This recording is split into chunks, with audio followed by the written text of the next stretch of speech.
ইরানকে ঘিরে নতুন করে উত্তেজনা ছড়িয়ে পড়েছে আন্তর্জাতিক অঙ্গনে। যুক্তরাষ্ট্রের প্রেসিডেন্ট ডোনাল্ড ট্রাম্প কড়া এক হুঁশিয়ারি উচ্চারণ করে বলেছেন, হরমুজ প্রণালীতে মার্কিন সামরিক জাহাজে কোনো ধরনের হামলা চালানো হলে ইরানকে পৃথিবীর বুক থেকে মুছে ফেলা হবে।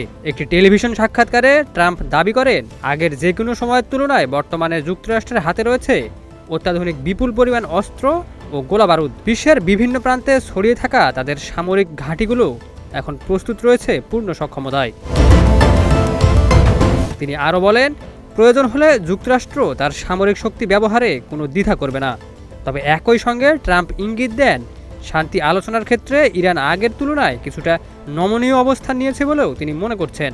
এদিকে মধ্যপ্রাচ্যে যুক্তরাষ্ট্রের সামরিক উপস্থিতি আরও জোরদারের উপর গুরুত্ব দিয়েছেন তিনি।